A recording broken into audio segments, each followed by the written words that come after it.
what the fuck? Dude, they're so tasty. When I was in college, there's Pepsi, no way they're not for kids. There was a Pepsi or Coke flavor, and it gave me popcorn lung.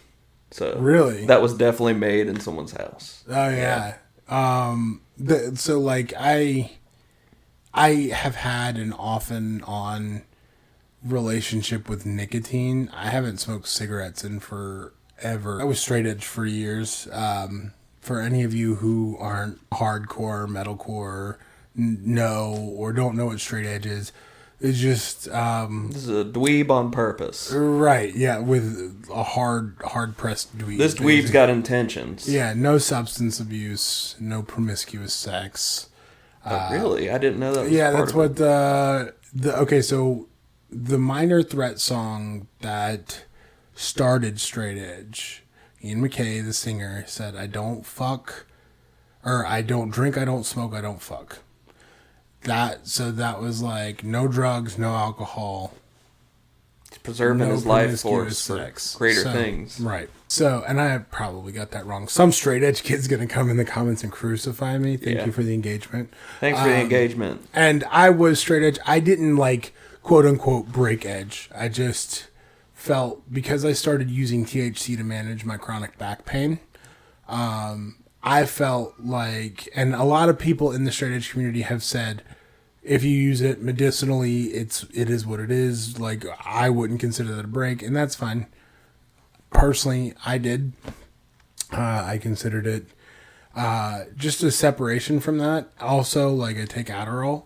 I'm prescribed it. I'm not just like you're not buying it from the kid across the street or shaking him down. Right, but I'm going to tell your dad that you searched man and woman kissing on YouTube if you don't give me your Adderall. I know your search history. And you can tell kids that, by the way. They don't know that you can't do that. That's true. Like, if you're like, I work in cybersecurity and I can tell everything you search on the internet, so give me all your money. They're like, oh shit, don't tell my mom I looked up That's open brilliant. bobs, you know? Yeah.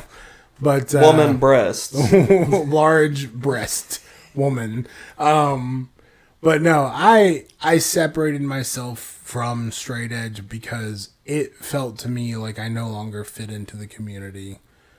I don't have anything against straight edge. I think straight edge is a fundamental part of hardcore, and it creates an outlet for kids to go a different path. Because I started when I was young, I did a bunch of drugs. I did a bunch of hallucinogens. I didn't claim edge until I was like 22.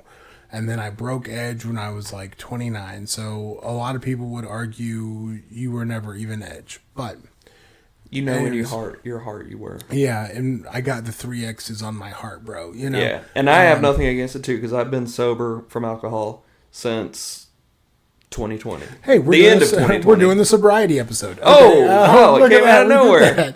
The heart wants what it wants. I love this new structure for us. And it wants whiskey. It wants booze. I can't stop getting it. I need a rail. So, anyways, after I separated from Edge, I was working as a retail manager while I was in school, while I was a full-time parent. I was getting up at 4:30 in the morning, and I wasn't going to bed until like midnight. So any stimulant was like, fucking let's go. And people with ADD too, nicotine is natural. Yeah, it's a predisposition. It's so good. Scratches one of those itches. It does. But I didn't want to smoke cigarettes again. My wife, she has a very hard stance against cigarettes, and because she grew up in a home where her mom smoked. Mm-hmm.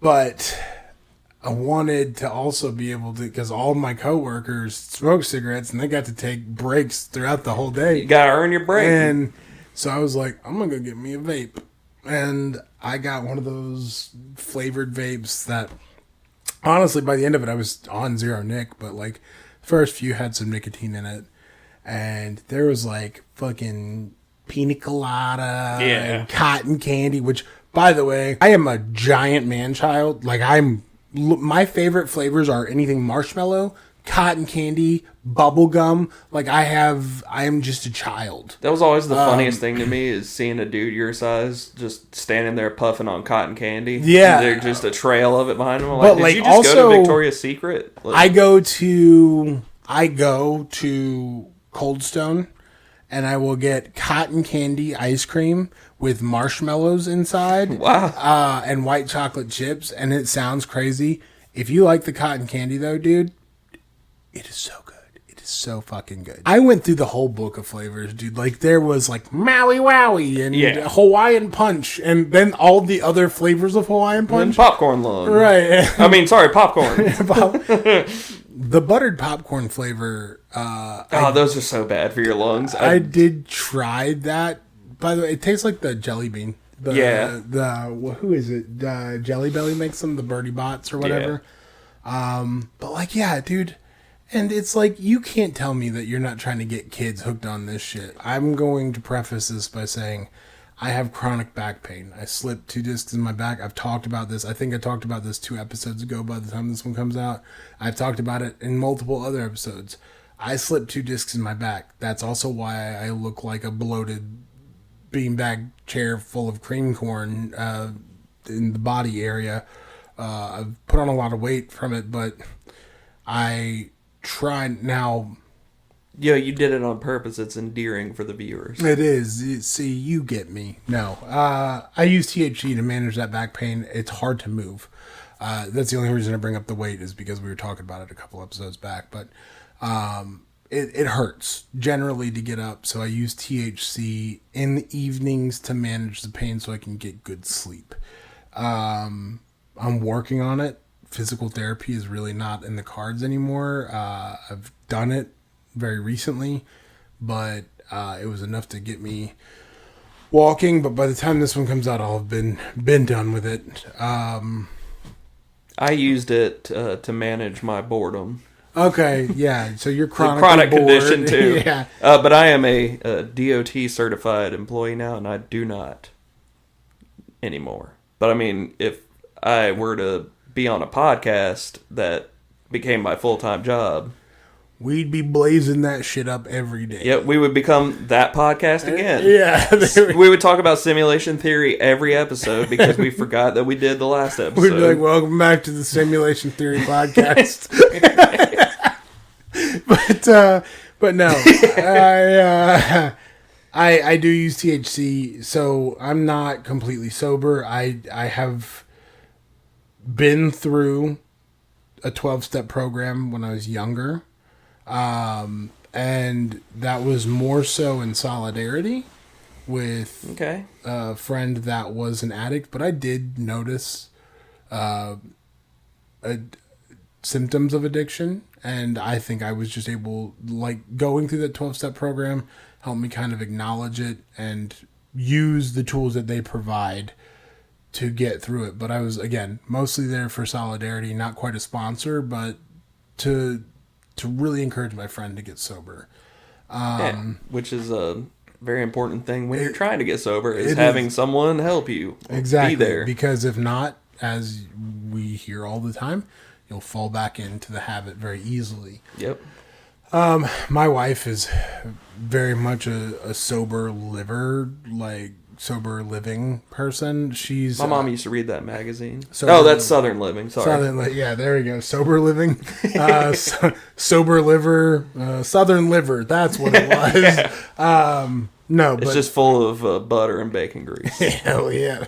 It's Paula Dean's newest publication. And you know what? I don't care if I'm called racist. I did go to her restaurant in Myrtle Beach a couple weekends ago, and I went to sleep after it. I was sick. Not a lot of variation in the staff, I can assume. Yeah, now that I look at it, there really wasn't. I got you. Old habits die hard. You did an accidental racism. Whoops.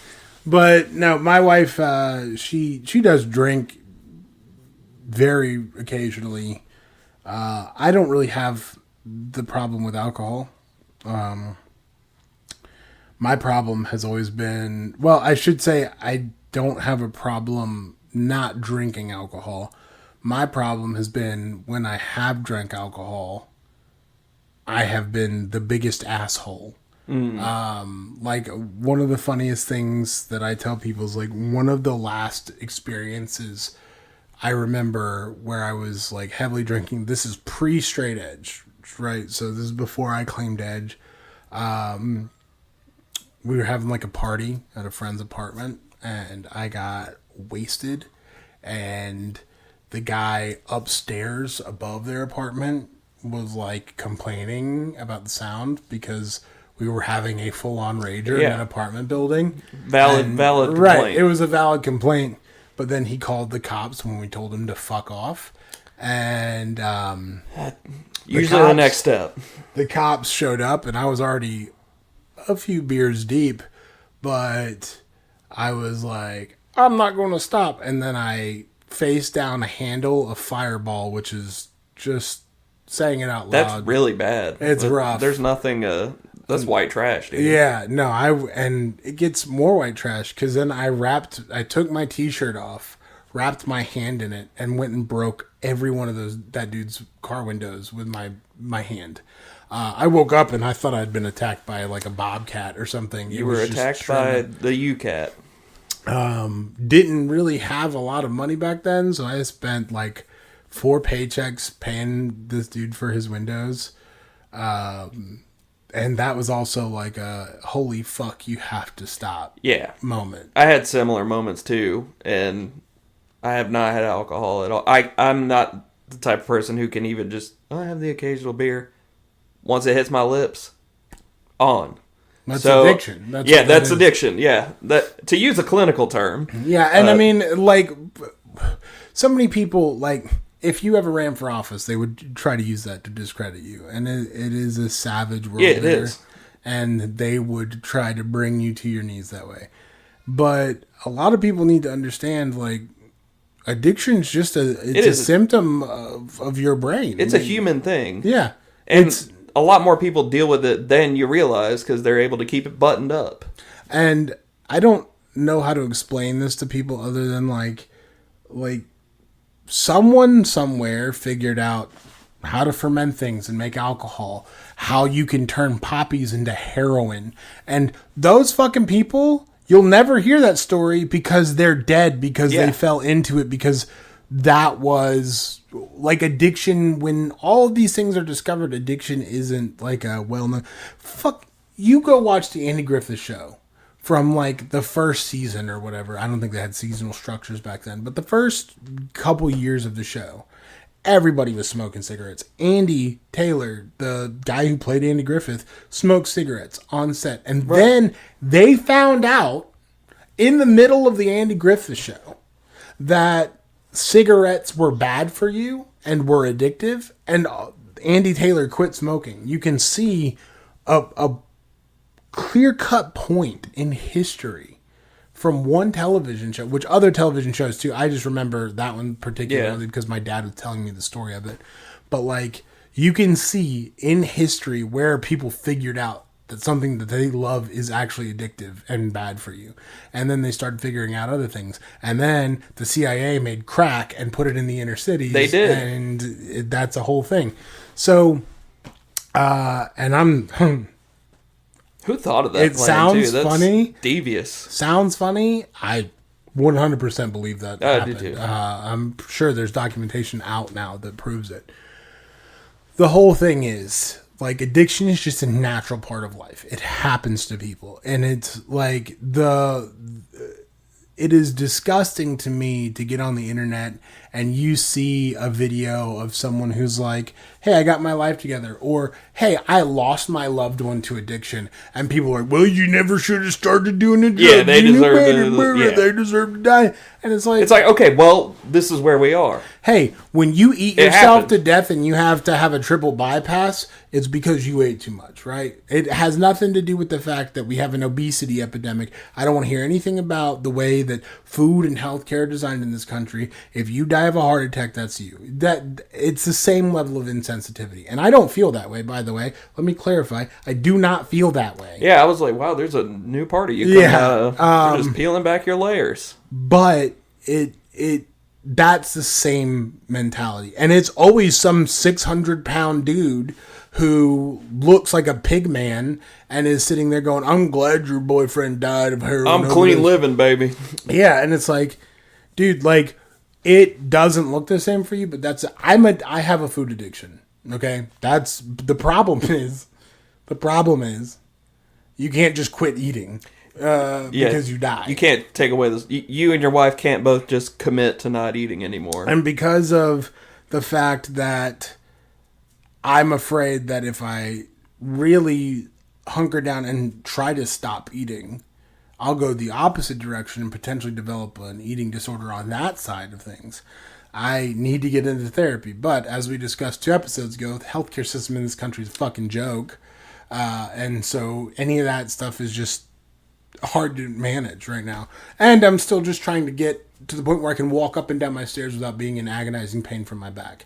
And That'd be a good start. I won't take opiates. I refuse to do it. That's why I use THC. Okay? Yeah, that's the most dangerous cliff to fall down. I've spent time in addict outreach. I have spent time in these meetings, and I'm going to stop bogarting the conversation a minute and let you have your time because you have a much more recent and a much more in-depth exposure to a treatment of addiction. In my time with addict outreach, dealing with my community, dealing with the unhoused or houseless, I don't know the proper term. Please don't crucify me. The people without... If you are going to crucify them, make multiple comments.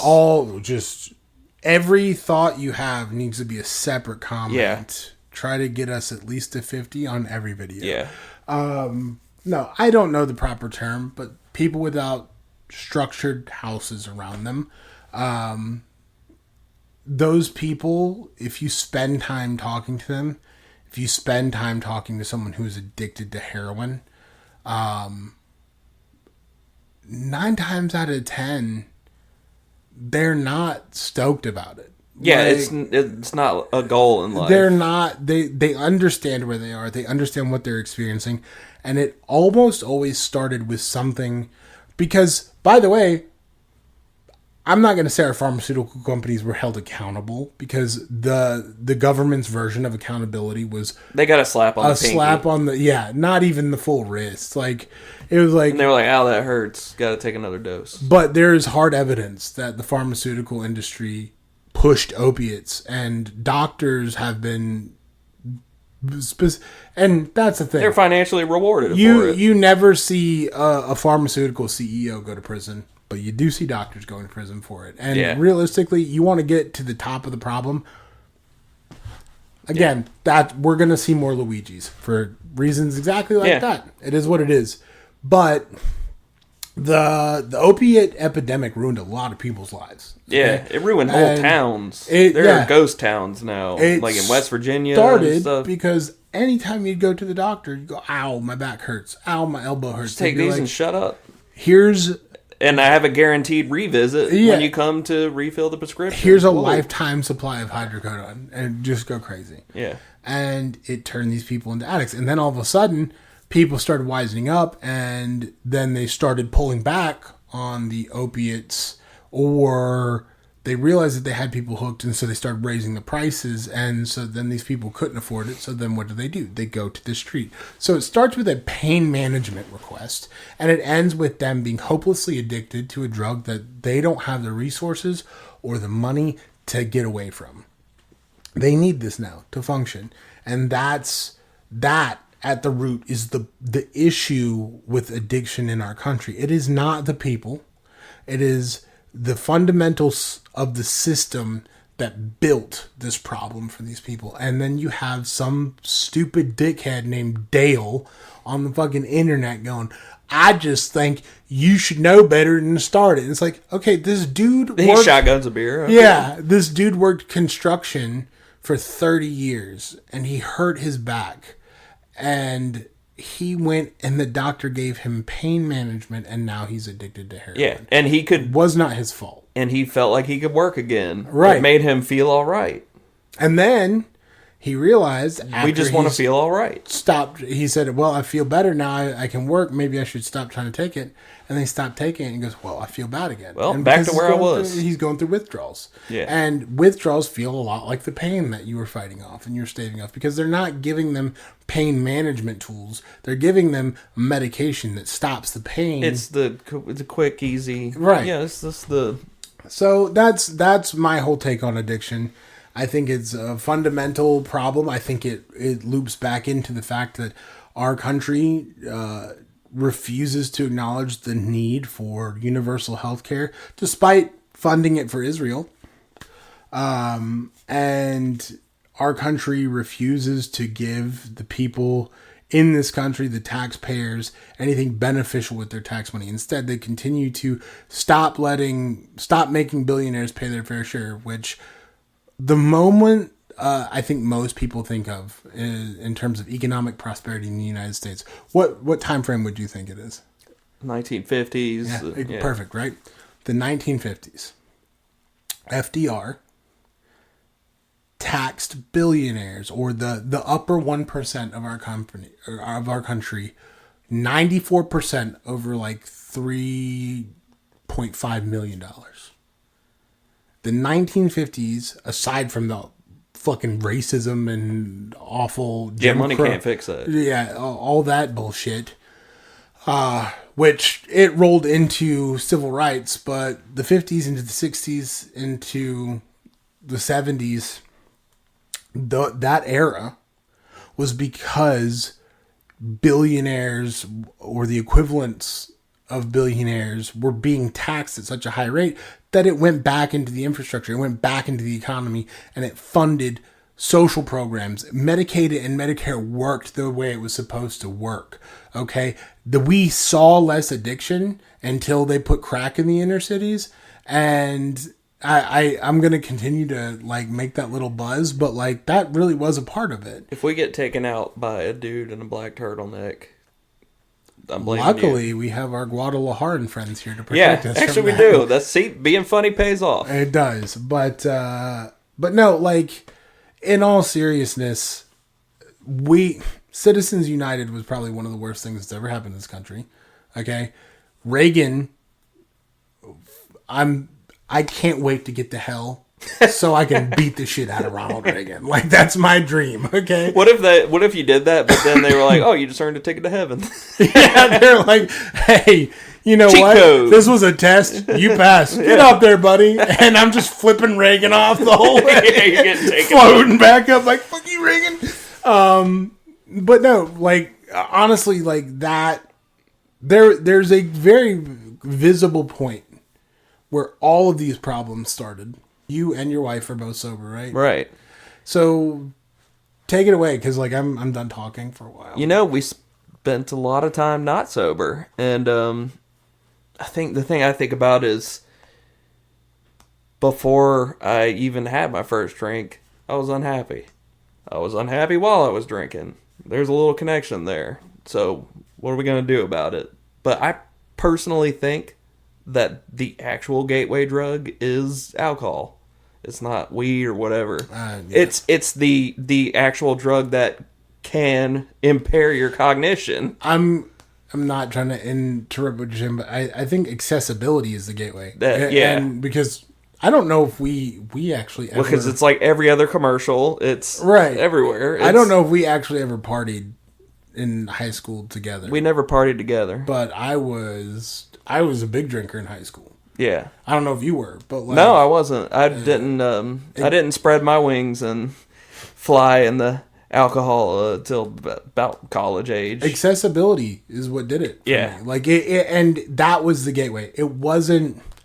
But it started with drinking, and then next thing I know, I'm walking around a Walmart on LSD, losing my fucking mind. Yeah. So the gateway is alcohol for sure, and accessibility more so than anything. But anyway, sorry, I didn't mean. I've had a similar experience in Walmart too. That's funny. Well, It's just commonplace. that you know? story will come at some point. I just don't know that now's the time to tell it, because it's a long one. Yeah. But yeah, I mean,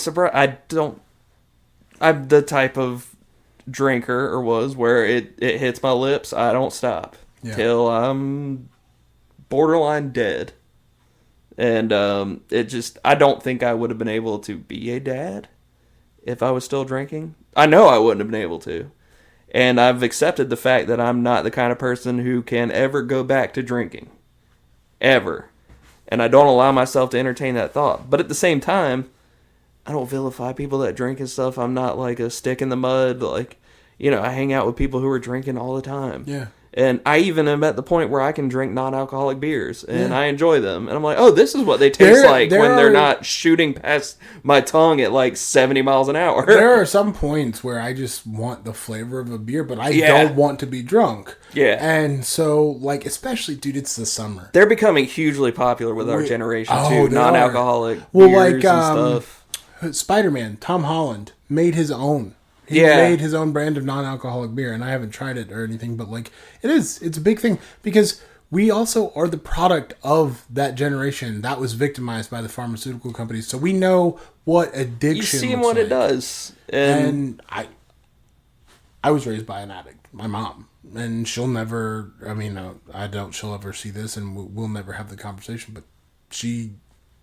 But if she ever does see it, that means y'all did have the conversation, and she's watching it in retrospect. No, she'll probably be watching this with hate in her heart and be filing a lawsuit. We'll talk about my mom another episode. Hopefully, we get to a point where we do have money for her to go after. I hope so. It's a dark thought, but because right now she can get my debt. That's what she can sue me for. She sounds like Eminem's mom. Yeah. Anyways, you. Please don't sue me, Eminem's mom. I probably accidentally blinked in Morse code every time I would have a seizure.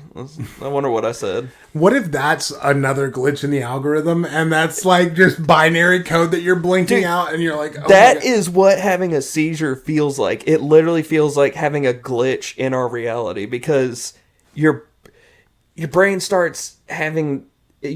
So I did DMT with a mutual friend of ours when I was very young. And... it's a similar feeling. You feel like you're being taken up. And it's called an aura. And when you're having an aura, you stop making sense. You start saying weird stuff. And you literally feel like you're being taken over. Game. Yeah, the Ambien. That would probably, I wonder if that would lower my seizure threshold. Which, if United Healthcare is watching, I do not have epilepsy. I don't know what you're talking about. A funny thing that I just noticed is when people say... So if I bump into someone or I know that my friend group overlaps with someone like with you, and at first you're like, small world. It's like, no shit, dipstick. It's a small world when you never leave your hometown. Right, like we're still here. No kidding. That's just mathematics. It would be weirder if I was like, my next door neighbor from Buffalo, New York. Like, what? That would be wild. That would be wild. That would be... slightly smaller. That would be what they call an anomaly. We're on the same coast still. Yeah. And we're sitting here going, God, I think we live in a simulation. It's like, no, dumbass, you just never left your hometown. I do that all the time with people in bands, by the way, because like I used to book a lot of bands. And some of the bands that I booked are huge now. There's a band called Kaunashi. Shout out Kaunashi. I still like them on Facebook. Love them so much as people. Love their music. They've blown up. They're on Fearless Records now, which is such an amazing thing for them. But like, I remember when they just straight up stayed in my apartment and they slept on our floor and we were just hanging out. And then I'll see people and they'll be like, hey, that's, Peter or Pal from Kaunashi. And I'm like, oh yeah, I love those guys. And they're like, whoa, you know them? And I'm like, yeah, they're in a band. Like they're all over the you're like, no, we have a very specific mutual interest, right? And it's just mathematics. And I use Kaunashi as like the example because I think a lot of people know them, and again, I love them so much. But like, I'm going on a tangent, but you reminded me of something. I just want to make myself seem cool. One of the current hosts of the current iteration of the show Wipeout almost slept in my house for a weekend. Nice. To do a comedy show. Nice. Yeah. That's it, though. It just never happened. This dude named Simon something. He's so... He was just... Katie and I saw one of his clips from the big Canadian comedy festival, and the dude was just so free and funny and just genuinely funny on stage that I just was like, dude, I have a comedy show here in Greensboro if you're ever in the area. Like, I'd love to put you on for a weekend. And he actually answered me, and he was like, yeah. He was like, can I crash your place? And we were like, yeah. Then he got big and is on Wipeout now. And that's wild. That's the dream, man. Wipeout. I I also just like the rule of 7 is so crazy. Yeah. The more you get into things like in the entertainment sector and like finding out how close you are to people, like one of the dudes that I booked shows with for a little bit, I'm not gonna say his name because he works with some pretty high profile bands and I don't know if he'd appreciate it or not, but worked with him and like he meets crazy people like all the time just because he happens to be in the same vicinity and there's some overlap. Like there is so much overlap and more people are getting pulled into like metal and hardcore. A perfect example is like Turnstile, the band. Oh yeah, I like them. I love Turnstile. They were on like Jimmy Kimmel. Yeah, they start Knocked Loose is another one. Jimmy Kimmel and like those bands. They were playing in like straight up like broom closets when I first found out about them. I actually got into Knocked Loose because of your old Facebook posts about them. Yeah. So then I got to be there when they be there. I got to, be enjoying their music when they blew up. Dude, too. Pop Culture, their first I was like, EP, this man's plugged in. Yeah, their first EP, Pop Culture, was massive. And it's hard. We probably could do like a whole music episode, but like yeah, like just that'd be an hour one. But at minimum, because I'm not musically inclined at all.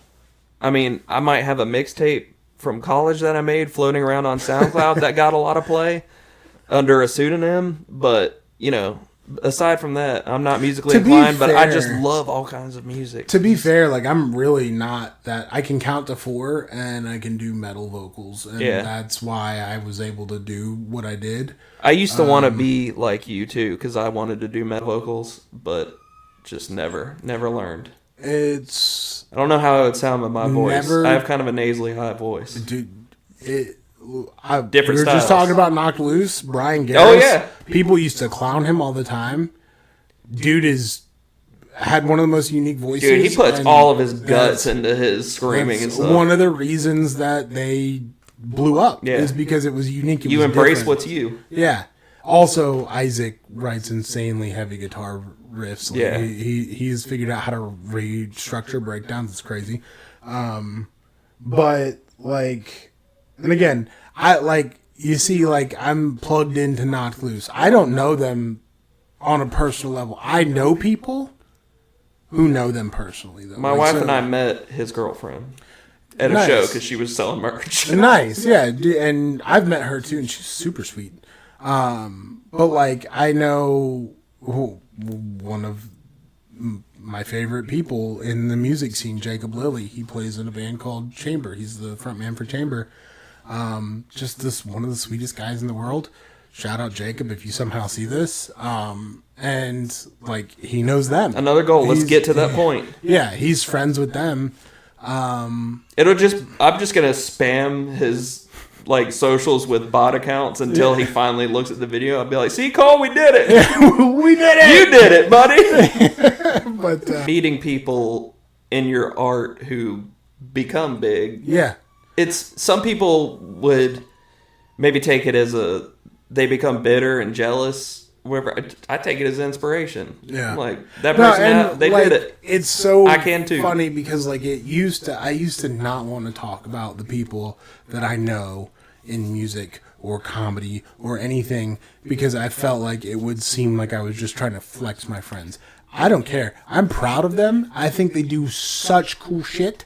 I don't do it. It excites me. Yeah. And that's why I talk about it. Right. Not because I'm trying to flex, because you can meet anybody. Like Chamber, I listen to them regularly. And Jacob also did a guest spot on a track from my favorite band, which is the Acacia Strain. Just put out a new song the other day, Bananas.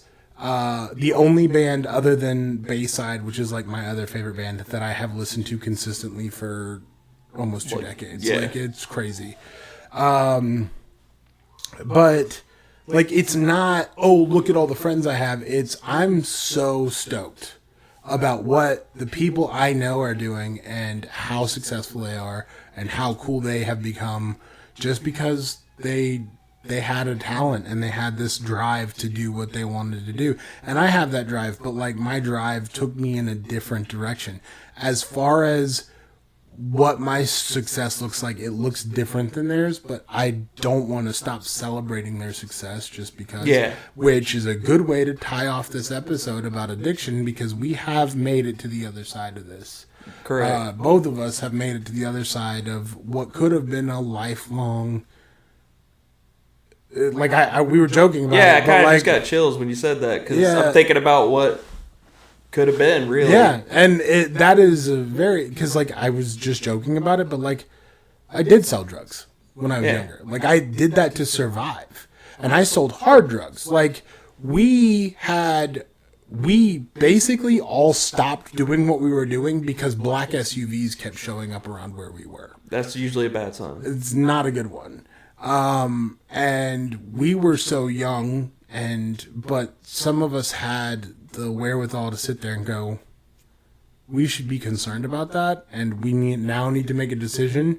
Do we lean into this and fully immerse ourselves in that life? Or do we pull out and see if we can find a sense of direction somewhere else? And some of us went that way. I was one of those. The others were, this is all I know. This is all I do. Yeah. We're about that life. Dead or in jail, or yeah. And most of those people are dead. Yeah. I was, it's such a depressing fact. It gives you a real appreciation for your life. But because you're like, I'm one of those lucky ones. I've been to over 20 funerals since high school graduation. Yeah. Shouldn't be that way. No. And that's the problem, is you get involved with these people. And that doesn't mean that like, and not all of them, some of them were my grandparents. I just got done saying last episode how all my grandparents were Yeah, dead. that was 4 of them. But like, at the same time, a lot of them were friends, and a lot of them were related to addiction. A lot of them were related to drugs, and they only saw their path to success in the scope of dealing and being immersed in that lifestyle. And that's another systemic problem that we have, where we don't create options equally for everyone. And that creates this, because this isn't even a race thing. This is a poor thing. Yeah, that's totally a class thing. Those people were from all different racial backgrounds, and I'm not saying that specific races haven't gotten the short end of the stick, and that's putting it mildly. Systemic racism is a problem here, but this wasn't more than that. It is a war against class, and people have to define their success by what they're capable of accomplishing. And you are what your output is. Right. And some people sucks. Look, I'm not going to pretend like my come up wasn't built around privilege. It was. Oh yeah, same. It was. Like I would be a dickhead. I've been able to fail many times at things. Yeah. A million things. Yeah. I was like I said, tattoo apprentice, a piercer. Yeah, I spent a decade failing. Like, I wasn't a chef, but like I cooked. I worked in kitchens. Perfectly put. I spent a decade failing until I found what I was good enough at to survive, and make an honest living. But like, not everybody had those options. Not everybody had that vision. Because it didn't seem realistic to them. And if I wasn't sober, I wouldn't be a reliable podcast partner. Dude, I would be flaky. I would be just not good. So, and instead, I, as a sober podcast partner, get to be that for us. Yeah. So, but no, man, I know this one is a bit of a heavy episode. It was heavy with a purpose, so I think as long as we do get heavy with reason behind it, we're all right. Yeah. But man, it was a good time. Good time. And we'll be back next week. And I won't fall off the wagon after this episode. Yeah. Please so we will be recording more. Please. We're gonna hit 10. We're getting to 10. Yeah. Because this will be probably like 8, I think. Yeah, something like that. Yeah, because the day we're recording, we're about to release 6. There we go. So it'll be 8. So we've got 2 more after this, and then we're at the golden The golden. We gotta figure out a way to celebrate on the 10th episode. Oh, we will. We pop champagne in our relapse. Just fucking a bunch of beer, some cold beers. Just get hammered. I tried to drive home and wreck my Jeep. Katie's just waiting for me at the pool, and I'm just like, babe, I just ruined our life. Halfway through the episode, We did it. I'm drunkenly dragging a grill up here. There's like charcoal falling all over the ground and singeing your carpet. I fall asleep with a cigarette and just catch this chair on fire. Oh, all right. 10th episode spectacular. All right, you're going to watch some unraveling happen. But no, this was fun. We'll see you guys next week.